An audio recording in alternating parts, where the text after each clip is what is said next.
تو میں نے ان کے سامنے حدیث رکھی کہ صحیح بخاری میں ایک حدیث ہے کتاب المناقب چیپٹر کے اندر، جو صحابہ کرام کے مناقب والے چیپٹر ہیں، علقمہ تابعی کہتے ہیں، اور یہ ہم نے وہ کربلا والے ریسرچ پیپر میں یہ حدیث ڈالی ہوئی ہے۔ علقمہ تابعی کہتے ہیں کہ میں کوفے سے سفر کر کے شام گیا، یعنی آپ سمجھ لیں 15-20 دن کا سفر تھا، اونٹ پہ پیدل، اتنا مشکل سفر۔ اور شام میں اس لیے گیا کہ وہاں پہ کچھ اصحاب رسول سے ملاقات کروں، خود تابعی تھے۔ تو کہتے ہیں میں مسجد میں گیا، صحیح بخاری کے الفاظ ہیں، کہتے ہیں میں نے مسجد میں 2 رکعتیں ادا کی اور اس کے بعد اللہ سے دعا کی کہ اللہ اپنے کسی نیک بندے سے میری ملاقات کروا دے۔ تو کہتے ہیں جیسے ہی میں دعا سے فارغ ہوا تو میں نے دیکھا کہ ایک شخصیت مسجد میں داخل ہوئی ہے، بڑی وجاہت والی۔ میں نے لوگوں سے پوچھا یہ کون ہے؟ تو بتایا گیا یہ ابو درداء ہیں رضی اللہ تعالیٰ، اصحاب صفہ میں سے، درویش ترین صحابہ میں سے۔ 2 نبی اسلام کے صحابہ بڑے لاڈلے اور درویش اصحاب تھے، ابو درداء اور ابن مسعود رضی اللہ عنہما وعلیہم السلام۔ اسی لیے دیکھیں سیدنا عمر نے جب رومن امپائر گری ہے نا، تو وہاں کا چیف جسٹس لگایا ہے ابو درداء کو، اور پرشین امپائر جب گری تو اس کا چیف جسٹس لگایا ابن مسعود کو۔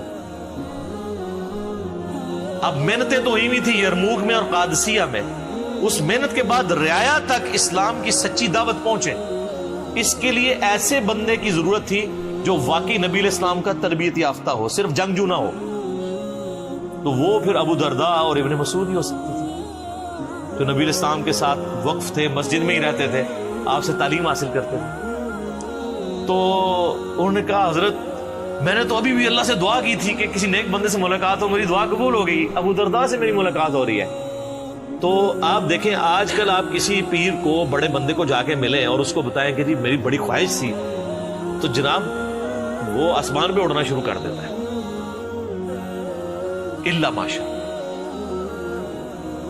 ان الا ماشاء اللہ میں بھی مسکین شامل ہوں۔ مجھے صرف اس لیے خوشی ہوتی ہے اللہ کے لیے کوئی ہے، ادروائز مجھے میری طبیعت پہ کوئی فرق نہیں پڑتا، اس لیے کہ ہم بڑی کاز کے لیے کام کر رہے ہیں۔ تو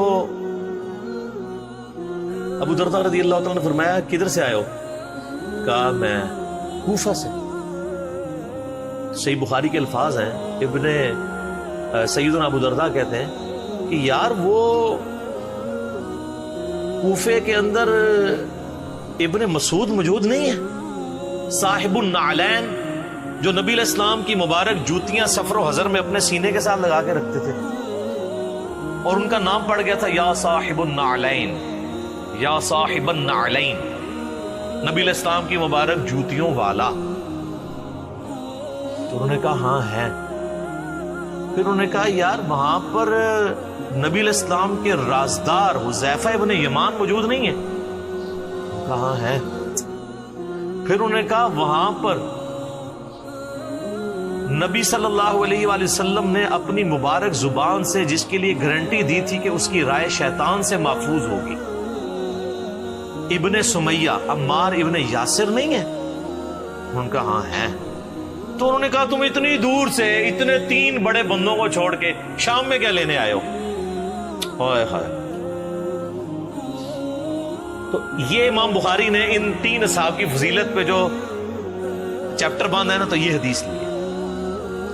ابو درداء جن کی تعریف کر رہے ہیں کہ نبی علیہ السلام کے سفر و حضر میں جوتیاں اٹھانے والے صاحب النعلین ابن مسعود، اور بخاری میں یہ بھی حدیث موجود ہے کہ نبی علیہ السلام کی سنت پہ سب سے زیادہ عمل کرنے والے جو صحابی تھے نا، وہ ابن مسعود تھے رضی اللہ تعالیٰ عنہ۔ صحابہ میں یہ چیز ایگریڈ تھی، اور بخاری مسلم میں حدیث ہے 4 بندوں سے قرآن سیکھو، ان میں سے ایک ابن مسعود ہے۔